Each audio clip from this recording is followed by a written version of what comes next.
सभी को पता है कि गद्दार कौन है। आप सभी को पता है कि देश में आग लगाने वाले, दंगा मचाने वाले कौन है। लेकिन इल्जाम मुसलमानों पर लगता है। गोदी मीडिया के मुंह पर ताला लग जाता है जब हिंदू समाज का कोई असली चेहरा उनका सामने आता है और भगवान श्री राम आतंकवादियों के चेहरे से पर्दा उठाते हैं। मणिपुर में जवान एक तैनात था, हिंदू समुदाय का एक जवान, हिंदू व्यक्ति, जी हाँ, मणिपुर में तैनात था। आपकी स्क्रीन पर उस व्यक्ति की तस्वीर लगा रहा हूं। नाम जानकर आप चौंक जाएंगे। नाम इसका राजकिशोर है। बिहार के बेगूसराय से आर्मी के जवान, जी हाँ, बिहार का बेगूसराय भी देखिए हो गया बदनाम। बेगूसराय में ये राजकिशोर मौजूद था। पुलिस ने इसको वहीं से गिरफ्तार किया, जिसके पास से 75 डेटोनेटर सहित भारी मात्रा में विस्फोटक पदार्थ और बम बरामद हुए हैं। पिछले 1.5 साल से ये राजकिशोर मणिपुर में तैनात था। अब पुलिस आर्मी जवान का नक्सली कनेक्शन खंगाल रही है और भी जांच कर रही है। सवाल अब यह है कि आर्मी के बटालियन में शामिल होने के बाद राजकिशोर बहुसंख्यक समाज का एक व्यक्ति विस्फोटक इकट्ठा कर रहा था और देश में बड़ी तबाही मचाने की सामग्री उसके पास थी, और गोदी मीडिया इतनी बड़ी खबर को क्यों कटक गई? वजह साफ है, क्योंकि ये किशोर था, ये रिजवान नहीं था। किशोर की जगह रिजवान होता तो नेशनल डिबेट में इसकी बात हो रही होती, बड़े बड़े अखबारों में हेडलाइन छप जाती, इसके मकान पर बिल्डोजर चल जाता। लेकिन बाबा का बिल्डोजर यहाँ अब पुचुक पुचुक हो जाएगा। न बाबा में इतना दम है, न उनके बिल्डोजर में इतना दम है कि इस राजकिशोर के घर पर बिल्डोजर चल सके। हालांकि जांच का यह विषय है कि इसके साथ और कितने कितने लोग शामिल थे और आखिर हमारी सेना में ऐसे कितने गद्दार। कहते हैं अल्लाह की लाठी में आवाज नहीं होती, ऊपर वाले की लाठी में आवाज नहीं होती। जो ये इल्जाम मुसलमानों पर लगाते थे, अब वही इल्जाम इन पर साबित हो रहे हैं। दिल्ली का एक मामला सामने आया है। एक शख्स ने अपने घर की और गैलरी की दीवारों पर पाकिस्तान जिंदाबाद और पाकिस्तान, लॉन्ग लिव पाकिस्तान और पाकिस्तान के समर्थन में खुले खुले पोस्टर लगाए थे, और पाकिस्तान जिंदाबाद के नारों से ये अपना घर रोज महकाता था, रोज नारा लगाता था, पाकिस्तान जिंदाबाद। पाकिस्तान का इतना बड़ा आशिक। अब आसपास के हिंदू लोग फौरन समझ गए कि पाकिस्तान से मोहब्बत करने वाला कोई अब्दुल्ली होगा। लेकिन जब उसके घर में पुलिस लेकर घुसे तो पुलिस ने जांच करके बताया कि यह हिंदू है। झटका मत खाइए, हकीकत है। वो पाकिस्तान करने वाला व्यक्ति हिंदू निकला, और पुलिस ने जांच के बाद बताया कि वो मानसिक तौर पर बीमार है, पागल है। अब यहां पर मैं पुलिस की भी नहीं मारूंगा, क्योंकि हो सकता है कि जब हिंदू निकला वो पाकिस्तान जिंदाबाद करने वाला, तो पुलिस ने उसको बचाने के लिए कह दिया हो कि भाई मानसिक रूप से पागल है। वहीं अगर अब्दुल होता और भले ही पागल होता और इस तरह की वो हरकत करता, तो पुलिस सबसे पहले उसकी टांग में गोली मारती, हाथ पैर बांध के जेल में डालती और बुलडोजर से पहले उसका घर गिरा देते। आप समझ रहे हैं? उसके कनेक्शन चेक किए जाते और उसको एक बड़ा आतंकवादी टीवी चैनल पर बताया जाता। आप समझ रहे हो? लेकिन गोदी मीडिया में शांति। पूरी वारदात देखिए। अवंतिका सी ब्लॉक में उपस्थित हैं। हमें सूचना मिली कि एक बिल्डिंग पे यहाँ पे पाकिस्तान जिंदाबाद के नारे लिख के बिल्डिंग पे चिपका रखा था, और ये बिल्डिंग है। सूचना मिलते हमारी पूरी टीम आ गई है यहाँ पे, और ऊपर के आप हालात देखेंगे तो ऐसा लग रहा है कि कोई आतंकवादी गतिविधि है। देखिए, पूरी बिल्डिंग पे पाकिस्तान जिंदाबाद के नारे लगे हुए थे, लॉन्ग लिव पाकिस्तान लिखा हुआ था। और ये देखिए, जंग है, जंग काफिरों से। अब दो नहीं, एक ही जाति रहेगी, काफिर या हम।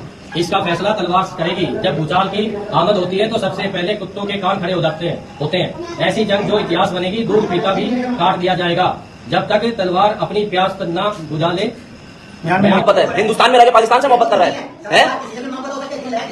तो दिल आ गया तो जाना वहीं पे, अपनी प्रेमिका के पास जा। क्यों जाएगा? यहाँ पे खर्च थोड़ा बना के रखेंगे। यहाँ पे पाकिस्तान का नाम नहीं लिया जाएगा, पाकिस्तान का नाम नहीं लिया जाएगा। देश का माहौल खराब करने के लिए आतंकवादी 24/7 काम कर रहे हैं। ताजमहल पर बिस्लरी में गंगा जल लेकर ताजमहल पर चढ़ाने के लिए 2 आतंकवादी घुस गए। हजरात, वो तो गनीमत रही कि सीआईएसएफ ने उन दोनों आतंकवादियों को गिरफ्तार कर लिया और पुलिस को सौंप दिया। बता दूं कि ताजमहल के अंदर कब्र पर गंगा जल चढ़ाने के आरोप में सीआईएसएफ ने अखिल भारतीय हिंदू महासभा आतंकी कार्यकर्ताओं को, जिसमें से एक विनेश और श्याम को गिरफ्तार कर लिया है, कस्टडी में ले लिया है। हजरात, देश का माहौल खराब करने में तमाम ये बड़े बड़े हिंदू संगठन बेरोजगार युवाओं का इस्तेमाल कर रहे हैं। 2 साल से भौंक भौंक कर थक चुका हूं कि हमारी कौम की लड़कियों को कंट्रोल में रहना चाहिए। आशिकी की इतनी आग है तो कम से कम अपने मजहब की लाइन को क्रॉस न करें। हमारे कौम की वो सबसे घटिया लड़की है जो अपने इस्लाम के दायरे को क्रॉस करके किसी गैर मजहब के इंसान से प्यार करे।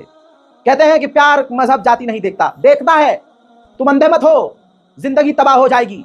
प्लानिंग के तहत मुसलमान लड़कियों को फंसाकर उनको बर्बाद किया जा रहा है।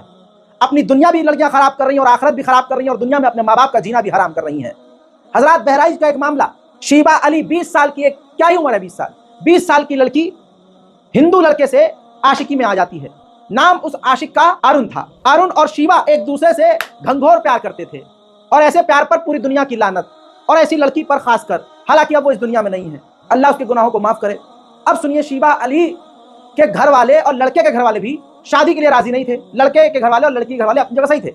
भाई जब हालात खराब हैं और ऊपर से दोनों अलग अलग मजहब के हैं तो क्यों करवाए शादी? बहरहाल ऐसे में अरुण ने अपने दोस्त कुलदीप के साथ मिलकर अपनी गर्लफ्रेंड शीबा अली का कत्ल कर दिया।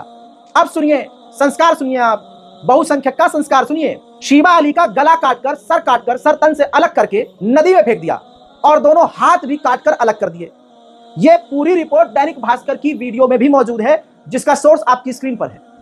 लेकिन गोदी मीडिया के बड़े चैनलों से और बड़े अखबारों से यह खबर पूरी तरह से गायब है और गायब रहेगी। यह एक सबक है कि किस तरह से हमारी कौम की लड़कियां बर्बादी की तरफ जा रही हैं। सीधी बात यह है, इस्लाम में कोई चीज बेतुकी नहीं है, इसीलिए कहा जाता है बालिग होते ही लड़कियों का भैया ब्याह कर दो।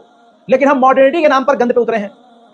समझ रहे? माँ बाप को फिक्र ही नहीं है कि बिटिया कहाँ आ रही है, कहाँ जा रही है, क्या कर रही है। मुसलमानों के इतने हालात खराब हैं, बेटी जवान है, बाप खुद अय्याश है। बेटी जवान है, बाप खुद ही दूसरी शादी के चक्कर में पड़ा हुआ है। आप समझ रहे हो? हालात इतना खराब है कि आप सोच नहीं सकते। हमारी कौम की ज्यादातर लड़कियां हिंदू लड़कों के चक्कर में फंसी हुई हैं। उनको नजीस पसंद आ रही है, चीजें गंदगी पसंद आ रही है। जहां पाकीज़गी, तहारत, सफाई, हराम हलाल है, उनको पसंद नहीं आ रहा है।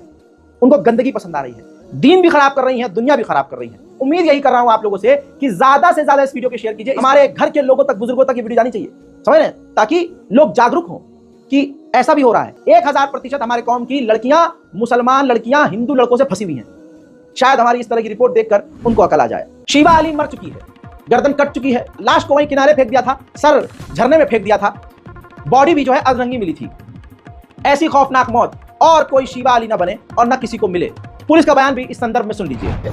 जी, आपके बॉडी पार्ट्स को हानि पहुंचाई गई तथा इसके कपड़े भी उतारकर ये सभी चीजें आला कत्ल के साथ पानी में फेंक दी गई। तो इसमें बहुत जैसा मैंने आपसे अर्ज किया कि इल्जाम जो मुसलमानों पर लगते हैं, ईश्वर परमात्मा अल्लाह गॉड जिसको मानते हैं मानिए, उसका करिश्मा यह है कि जो हम पर इल्जाम लगाते हैं अब उन्हीं के चेहरे से नकाब उठ रहे हैं। बुलंदशहर यूपी का एक मामला, जिसमें अपने सगे मामा की बेटी यानी अपनी बहन से एक हिंदू व्यक्ति ने खूब बलात्कार किया, गिरफ्तार हो चुका है। तस्वीर देखिए, ये युवक ध्यान से देख लीजिए और जूम कर देते हैं, थोड़ा सा आसानी होगी और पहचान लीजिए। हजरात, इस लड़के का नाम दीपक है। दीपक ने अपनी मामा की बिटिया को ही कई बार उसका बलात्कार किया। हजरात, दीपक मार्च 2024 में एक शादी में बुलंदशहर गाजियाबाद आया था। रात में रिश्ते के मामा के घर रुका, उसकी 14 साल की बेटी यानी अपनी ममेरी बहन से रेप किया। इसके बाद वो गर्भवती हो गई। 11 जुलाई को उसने मृत बच्चा जन्म दिया, मरा हुआ बच्चा पैदा किया। सरकारी अस्पताल में बच्ची के जन्म के बाद लड़की ने भागने का प्रयास किया तो केस खुल गया। लड़की ने पुलिस को बयान दिया और रेप की बात बताई। आरोपी दीपक अब अरेस्ट कर लिया गया है। यह खबर मेन स्ट्रीम मीडिया में इसलिए नहीं आएगी क्योंकि एक हिंदू व्यक्ति ने अपनी बहन का बलात्कार किया है और हिंदू समाज और गोदी मीडिया और ये बीजेपी प्रोपेगेंडा व्हाट्सएप पर यह चलाती है कि ये जो मुसलमान हैं ये अपने बेटी को नहीं छोड़ते, अपनी बहन को नहीं छोड़ते, अपनी भाभी को नहीं छोड़ते। यहाँ पर कहानी उल्टी पड़ गई तो अब कैसे बोलेंगे? मुंह पर तो गू पड़ गया।